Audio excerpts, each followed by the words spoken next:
Y'all, the internet is absolutely losing its mind right now.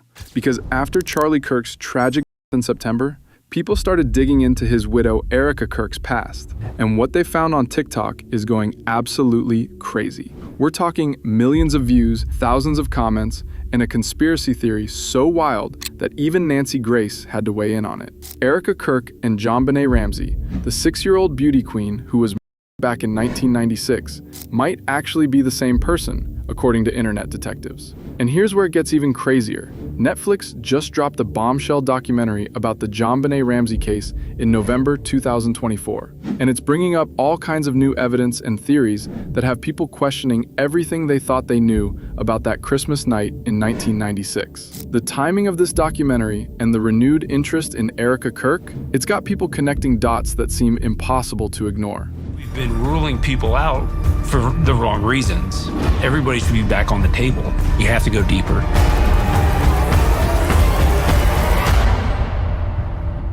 Now, before you click off thinking this is just another crazy internet theory, you need to hear the evidence people are presenting. We're talking about facial similarities that are actually kind of creepy, matching ages that line up almost perfectly, pageant backgrounds for both of them, and connections to some seriously powerful people that'll make your jaw drop. Plus, with over 100 new tips flooding into Boulder police after that Netflix documentary dropped, this case is hotter than it's been in decades. It's been nearly 3 decades since the unsolved murder of 6-year-old JonBen&e Ramsey, a case that captivated the nation. And even though her parents always denied any involvement in her death, it took 12 years for prosecutors to exonerate JonBen&e's mother and her father. And now a new Netflix documentary is shining a spotlight on the case once again. As sources tell ABC News, progress is being made in the investigation. But wait, there's more. People aren't just comparing faces and ages. They're digging into who was standing next to JonBen&e in old photos. And let me tell you, when Ghislaine Maxwell's name pops up in this story, things get real dark real fast.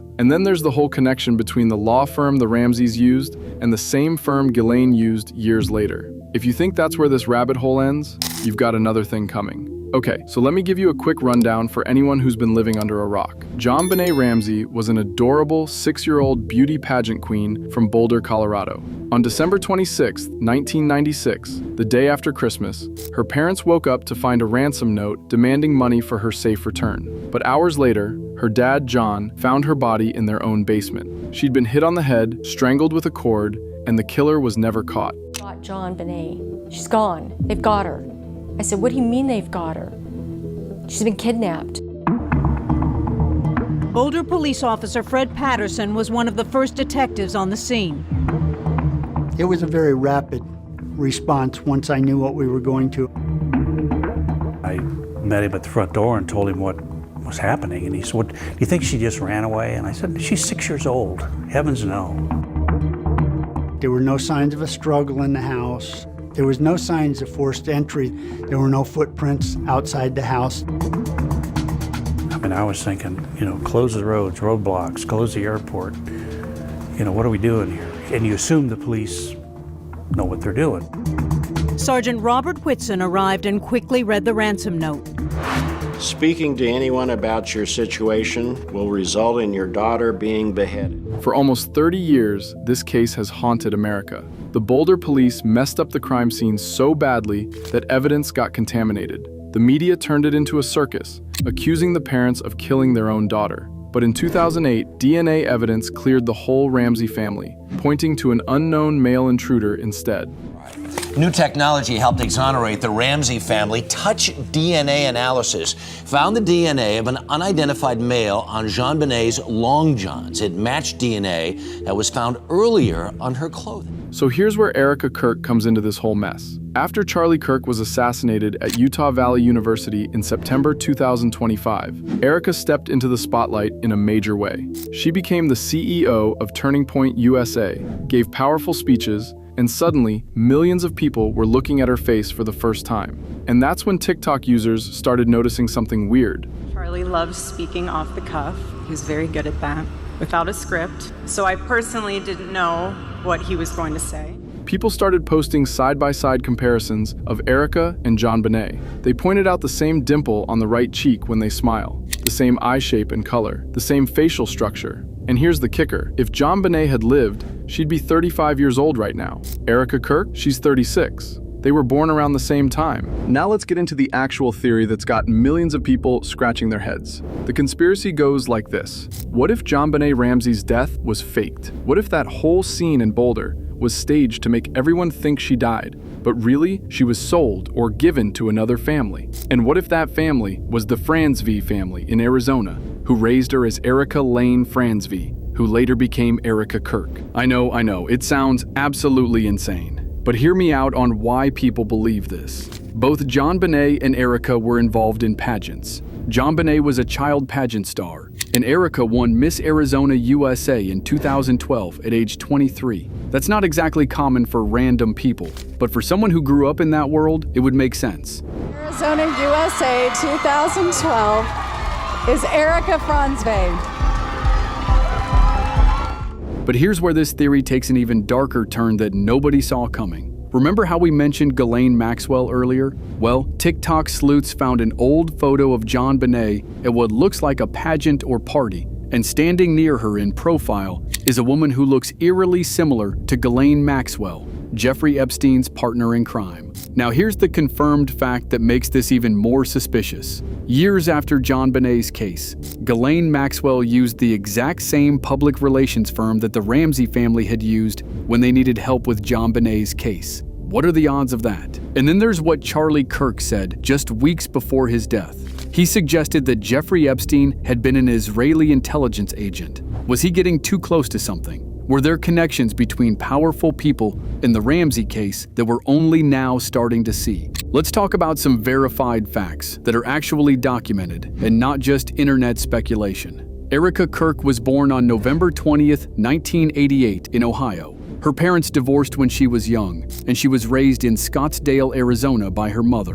JonBen&e would have been born on August 6, 1990, making the age difference only about a year and 9 months. Erika played college basketball at Regis University in Denver, Colorado. Wait, Denver? That's less than 30 miles from Boulder, where JonBen&e lived. Is that just a coincidence, or is there something more there? Erika also founded a Christian clothing line called Proclaim and hosts a podcast called Midweek Rise Up. She's deeply religious, which some people point out could be a way of dealing with childhood trauma if this theory were true. Really, we're a very strong female athlete. Can I ask you your position on that? Because totally. Because this is obviously a dominant thing. We had Megan Rapinoe in the news just this week saying they don't really mean it. They don't actually have an objection to men playing in women's sports. They're just using it as an issue. Now, let me hit you with some facts that almost nobody is talking about, but that are absolutely crucial to understanding why this theory gained so much traction. The Netflix documentary that dropped in November 2024 revealed that the Boulder police investigation was botched from the very beginning. They contaminated the crime scene. They focused on the wrong suspects. They ignored DNA evidence that could have solved the case decades ago. Now, police in Boulder, Colorado are defending themselves following a new documentary on Netflix. The 3-part docuseries focuses on the cold case of JonBen&e Ramsey's murder in 1996. She was found dead in the family's basement the day after Christmas. The docuseries also focuses on the mistakes that were made by police and the extensive media coverage of the case. Now, Boulder police have released their annual statement a little early in their own defense. And here's something that'll blow your mind. A grand jury actually voted to indict JonBen&e's parents back in 1999, but the district attorney refused to file charges. That information was kept secret for 14 years until 2013. What else has been kept secret? What other evidence or information has been hidden from the public? The couple was exonerated 2 years later based on DNA testing, which proved the killer was a stranger and not a member of the Ben&e family. The court released only a small portion of the grand jury's indictment. John Ramsey, who is still alive, believes the documents tell just part of the story. The documentary also revealed that over 100 new tips came flooding in after it aired. John Ramsey, JonBen&e's father, who is now 80 years old, is pushing for advanced DNA testing that wasn't available back in 1996. He believes modern technology can finally identify his daughter's killer. But what if those DNA results reveal something nobody expected? first case that this was solved was a Golden State Killer case in California, and it was a 40-year-old case, cold case. Well, they found this guy that was a relative in the town where this crime was committed 40 years ago. The internet has absolutely exploded with reactions to this theory. Let me show you some of the wildest comments people are leaving on TikTok and Twitter about this. One person wrote, "I can't unsee it now. The dimple, the eyes, everything matches. I'm going down this rabbit hole and I might not come back." Another comment said, "Y'all are reaching, but also I'm scared because what if you're right?" And this one really captured what everyone's thinking. If this is true, it would be the biggest cover-up in American history. Even Nancy Grace, the famous crime journalist, had to address this theory. While she didn't outright endorse it, she didn't completely dismiss it either, which got people even more fired up. When someone like Nancy Grace, who covered the original case extensively, doesn't immediately call it crazy, you know something's up. But not everyone's buying it. Plenty of people are pointing out that official autopsy records confirmed JonBen's death.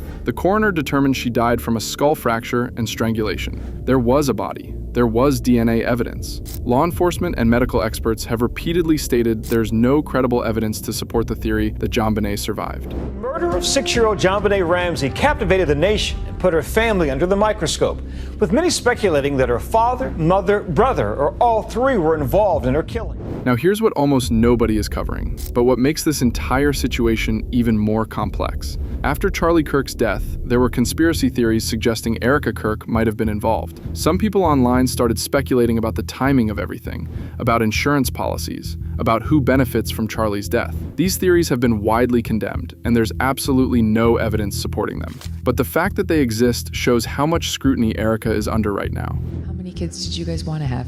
We wanted to have 4. Then there's the political angle nobody wants to talk about. Charlie Kirk was getting more vocal about certain topics before his death. He questioned narratives around Israel. He talked about the Epstein files. He was becoming more controversial even within conservative circles. Some people wonder if his assassination was connected to what he was saying. And if so, does that put Erika in danger too? And here's something really interesting. Erika gave birth to their daughter in August 2022 and their son in May 2024. She's kept her children's names and faces completely private, which is understandable given their public profile. But some conspiracy theorists point to this as another layer of secrecy. Why so much privacy? What is she protecting them from? So what's actually happening with the JonBen Ramsey case right now? Boulder Police Chief Stephen Redfern released a statement saying they're using outside forensic labs and experts with the latest DNA technology. They've digitized the entire case file, which includes over 21,000 tips, 1,000 interviews, and 200 reports. They've analyzed handwriting, DNA, fingerprints,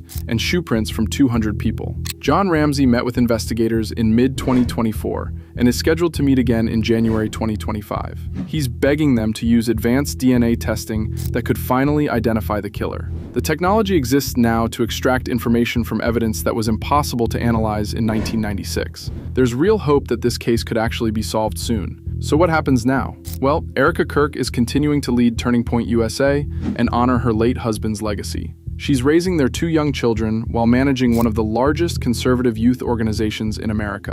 The JonBen Ramsey case investigation continues, with new technology and renewed public interest. And the internet keeps digging, keeps comparing, keeps theorizing. Whether this conspiracy theory is complete nonsense, or whether there's even a shred of truth to it, one thing's for sure. Both Erika Kirk and the Ramsey family are dealing with unimaginable public scrutiny. And in the age of social media, every theory, no matter how wild, can spread like wildfire and impact real people's lives. Let me leave you with a few more reactions that sum up how people are feeling. One person commented, "I just want justice for JonBen, whoever she is, or was." Another wrote, "Sometimes the simplest explanation is the right one. They just look similar." And this one, "I've been following true crime for 20 years, and I've never seen a theory blow up this fast." So what do you think? Is this the wildest conspiracy theory you've ever heard? Or is there something to it? Drop your thoughts in the comments below, because I'm genuinely curious what you all think about this. And if you want to see more deep dives into conspiracy theories and true crime cases, make sure you check out our video on the left, where we break down another celebrity mystery that'll blow your mind. Trust me, you don't want to miss it.